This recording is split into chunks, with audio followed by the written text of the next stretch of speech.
Justice Department producer Jake Gibson, who was in when it first came off the presses, and he's going to break it down for us. Jake, let's start with Russia, collusion. What stood out to you? Well, what stands out is that they say the president or no one with his campaign colluded, and more to the point, that despite multiple offers from Russian-affiliated individuals to assist the Trump campaign. Also, earlier on, just to get back to the news again, the special counsel is not recommending any further indictments, nor is there any under seal that have yet to be made public. So a lot of people who were waiting to see if Jared Kushner might be indicted or any of the president's family, according to this, it looks like that is a no.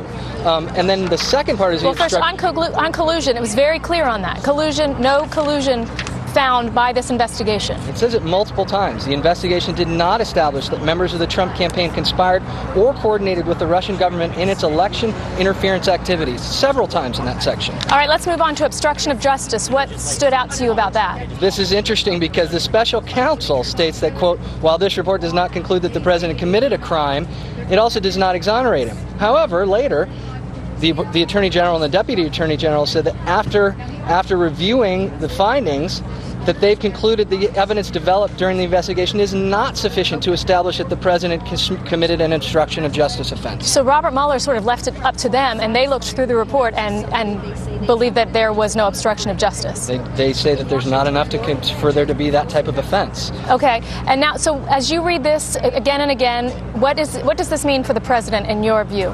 Well, I think that this has to be looked at right now, from what we've seen, as a victory for the president. Mm-hmm. Now, Democrats and a lot of people on the Hill will want to see the entire report. And Attorney General Barr does say here that he is mindful of the public interest in this matter, but he has to look at grand jury information and see what he can release. So we may get to see much of the report, but for now, this is all we get to see. And for now, you'd have to say this is a victory for President Trump. All right, Jake Gibson, our Justice Department producer. Dana, back to you. We're still reading through it, but as Jake was saying, there is good news for the White House out of this report today. Well, you have a gift for understatement.